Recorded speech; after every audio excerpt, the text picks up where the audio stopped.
Cordial saludo, estimados miembros del Seminario de Literatura de la EMS.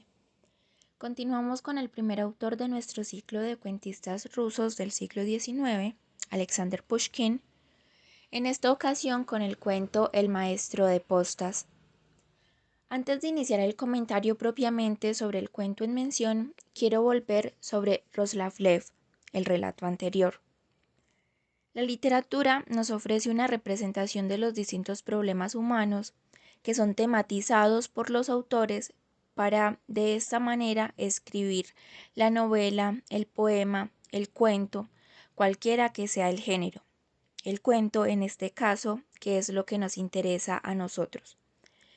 Dentro de la composición de los cuentos de Pushkin hemos podido ver una manifestación de problemas que, desde el contexto de la Rusia zarista, se ocupan de la condición humana. El tratamiento que Pushkin les da a sus relatos les da un carácter universal, que nos permite encontrar en ellos puntos concretos de identificación, o al menos de análisis que cobra vigencia en nuestros tiempos. Ya hemos hecho un recorrido en donde han salido a flote contradicciones y paradojas de la vida en situaciones de la cotidianidad, el amor, la imposibilidad amorosa, el matrimonio, la culpa, la muerte, el oficio de sepulturero, todo ello proveniente de las relaciones humanas. Ahora bien, en Roslavlev, escrito en 1836, nos encontramos con un cuento que inicialmente nos hace una referencia literaria. Nos indica la novela de Sagoskin, Roslavlev o los rusos, en 1812, es decir, los rusos en el año de la invasión de Napoleón al Imperio ruso. Conociendo Pushkin esta novela, se basó en ella para escribir su cuento. Hay una indicación también sobre que Sagoskin se basó en un personaje real para escribir Roslavlev. De ahí que tenemos en el cuento una narradora en primera persona que empieza a establecer una distancia entre la ficción de la novela y su realidad, como si ella no fuera también un personaje ficticio, esta vez creado por Pushkin. Este elemento es bastante particular, pues la narradora en primera persona le da a la historia un efecto de realidad.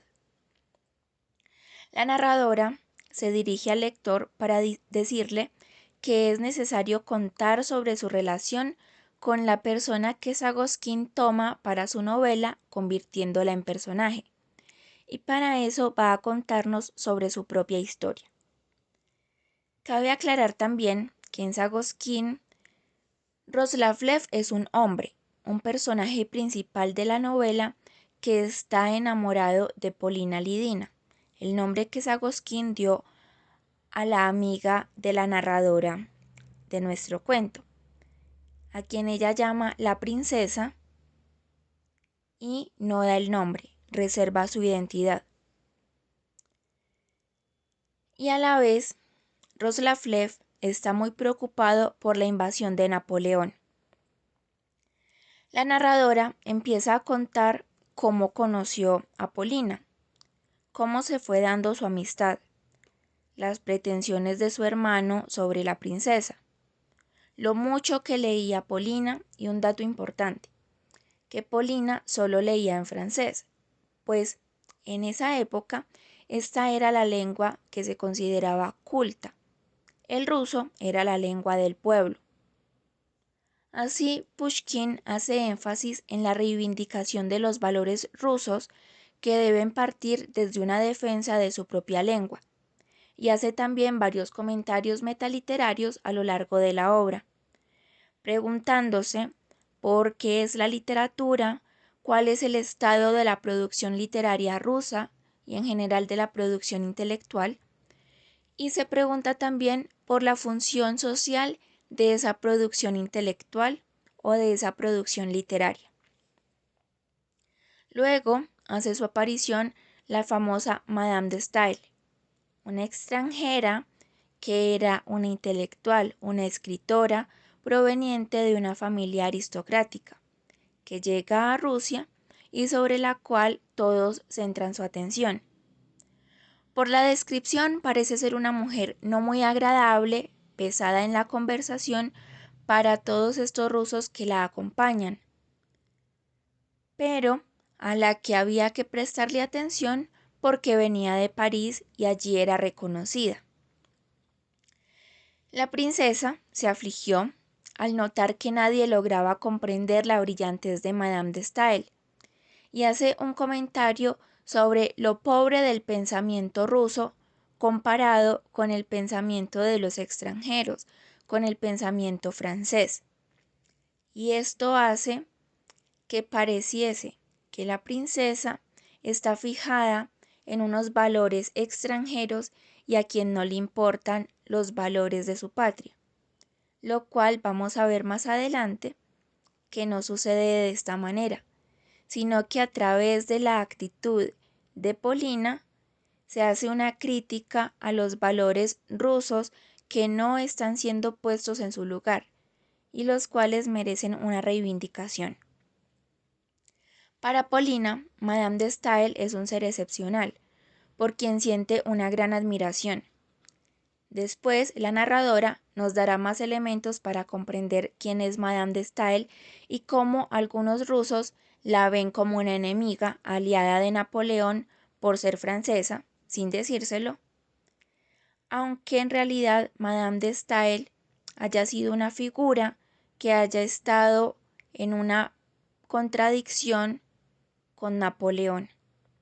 Es decir, en realidad no es una amiga de Napoleón, pero solo el hecho de ser francesa y de estar en un momento en el que los rusos se ven atacados por Napoleón, la pone en ese lugar de extranjera que le pertenece.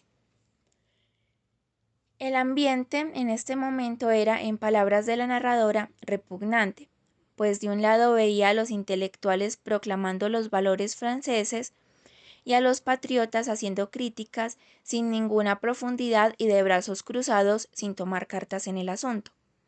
Pero es en el momento en el que se declara la invasión por parte de Napoleón donde el espíritu ruso cambia, de un momento a otro, y todos se alistan con el ánimo patriótico para defenderse de Napoleón. Polina parece ser una muchacha bastante inteligente que, como ya lo dije, ama el intelecto francés, las ideas de la Ilustración, la literatura, pero no por eso es partidaria de Francia en términos políticos. Ella es una convencida del amor patriótico hacia su Rusia.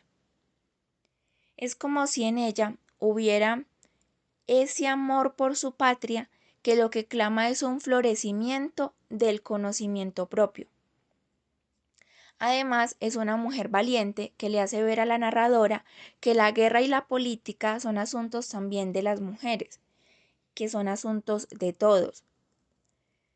Tras la llegada de los prisioneros, de este grupo de prisioneros franceses, otro asunto revelador sobre lo que el autor está diciendo de las mujeres es que necesitan ser tratadas de una manera o merecen ser tratadas de una manera que no desconozca su inteligencia para abordar cualquier tema, lo cual es un gesto transgresor para la época de parte de un autor como Pushkin, quien además les da un lugar a las mujeres en cuanto a intelecto por encima de los hombres, que, como dice la narradora, están ocupados quién sabe con qué. Más adelante acontece la muerte del hermano de la narradora, sobre lo cual el final tiene un tono político fuerte. No es gratuito tampoco que quien logra conversar sobre la guerra y la estrategia de Francia y el panorama político sea precisamente el prisionero, uno de los prisioneros que ha llegado de Francia, y no el hermano de la narradora, quien es el pretendiente de Polina, y que le da a ella un tratamiento superficial y le habla de situaciones que no tienen ninguna profundidad dentro de este contexto de guerra. Ahí también hay un gesto político fuerte. Moscú fue incendiada por los mismos rusos. aparentemente, según lo que está diciendo el prisionero.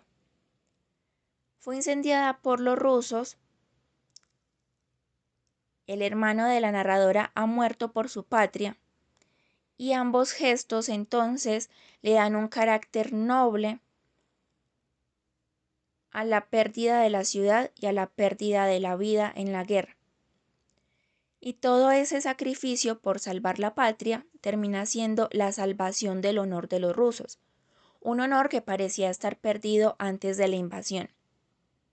Admirable la fuerza, la valentía, la inteligencia, el ímpetu de Polina, en quien reposa un sentimiento nacionalista arraigado en la necesidad de posicionar el pensamiento ruso frente al extranjero, es decir, en que Rusia tenga un verdadero lugar en el mundo y que ante la pusilánime actitud de sus compatriotas, la redención ha sido efectuada con el gesto de sacrificio en la guerra para salvar a su patria.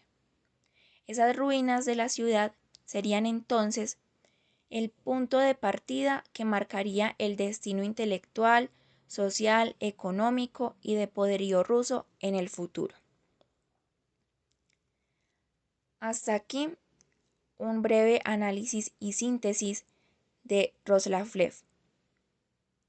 Siguiendo con el cuento que nos convoca en esta ocasión, El maestro de postas, escrito en 1831, anterior a Roslavlev, nos encontramos de nuevo con un problema derivado de un oficio particular, como ya lo vimos en el cuento El sepulturero. Aquí, un narrador en primera persona nos va a contar desde su mirada qué es un maestro de postas, cuáles son los dilemas de la vida de estas personas desde la posición que tienen en el mundo en relación con los otros. Hay aquí un distanciamiento entre el narrador y el personaje del cual nos va a hablar, es decir, el maestro de postas. Pues el narrador no es alguien que tiene tal oficio, sino uno que requiere o ha requerido de los servicios de los maestros de postas. Estos ocupan el rango más bajo de una jerarquía de 14 escalones. Y aunque las gentes los vean como personas despreciables, hay que entrar a preguntarse qué es lo que los hace despreciables, cómo es ser un maestro de postas. El narrador parte de los vituperios, abusos y malos tratos que reciben, de un oficio que los sobrecarga más que de trabajo, del peso del maltrato que reciben constantemente y de que no se tenga ninguna consideración con ellos. El narrador habla de personas pacíficas y serviciales, que son mucho más que un oficio, personas agradables para él, mucho más agradables que otras personas superiores a ellos en la jerarquía. En todo caso, presenta una imagen del maestro de postas muy diferente a la que en general se ha difundido sobre ellos. De alguna manera está adentrándose en lo que significan los prejuicios que las gentes tienen hacia algunas personas, y más aún hacia un tipo de persona por el oficio que desempeña.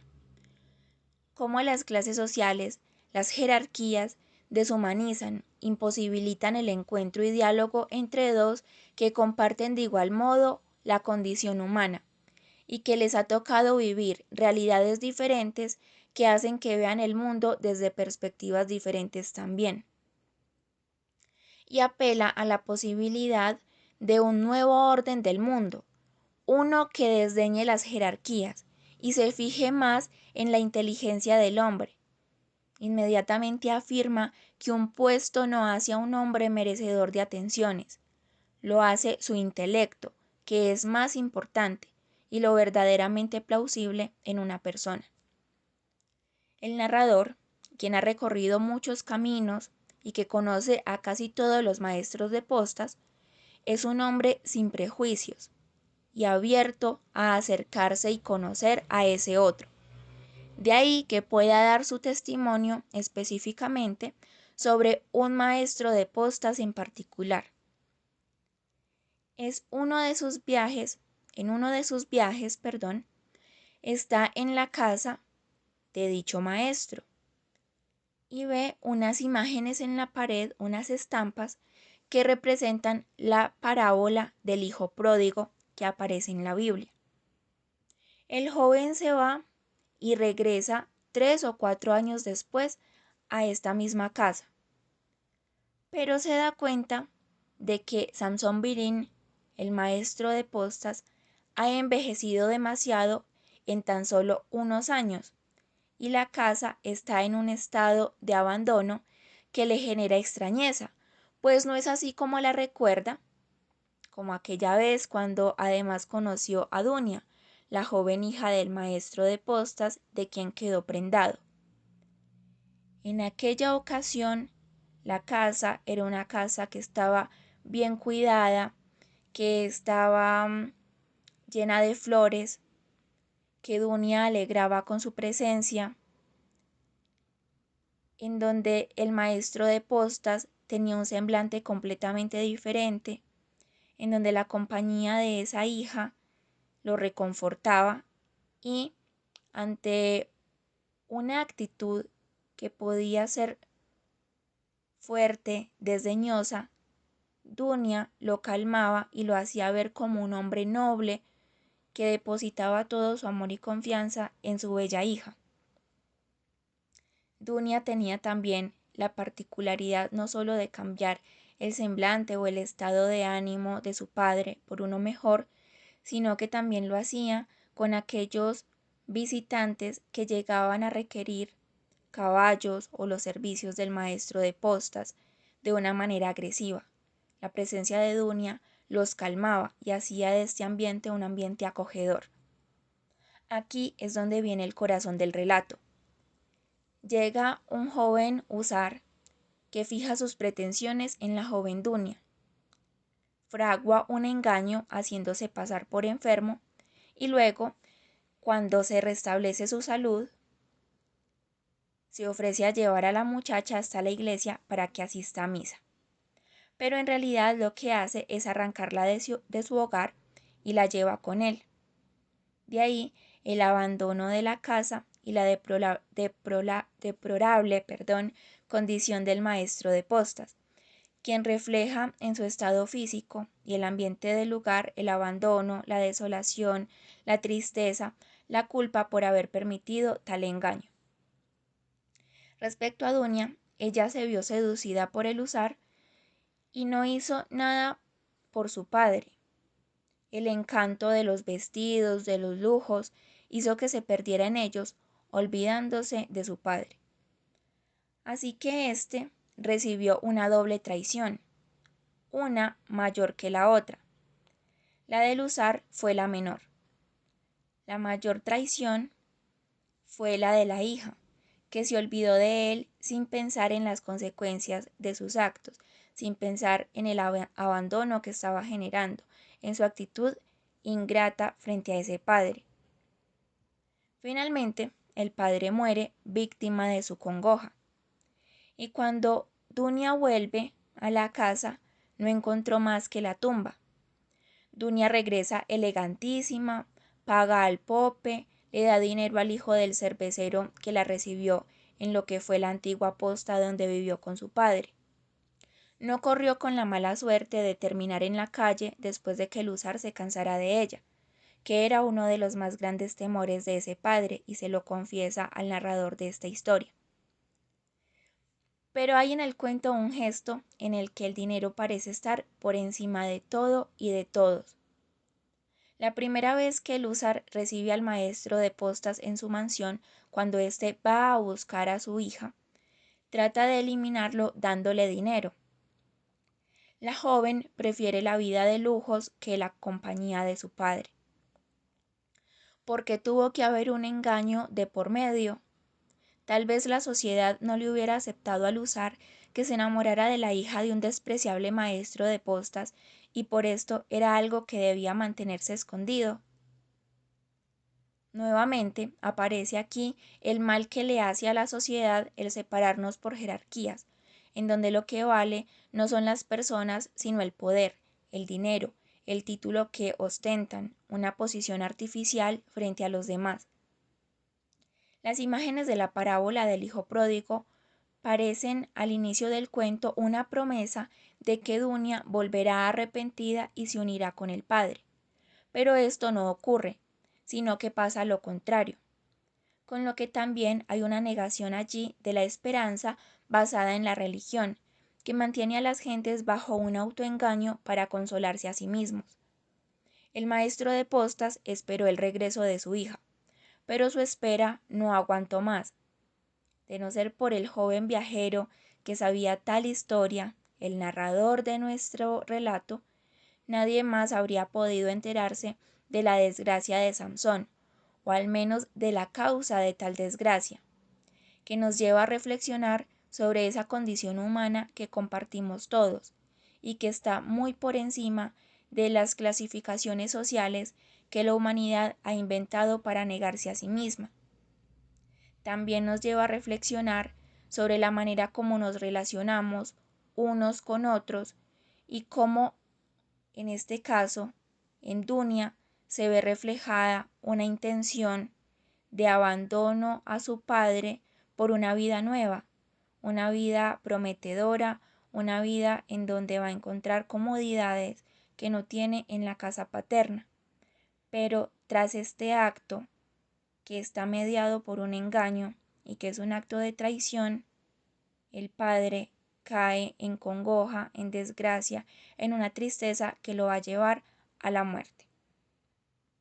Hasta aquí el comentario sobre el maestro de postas. Muchas gracias, hasta pronto.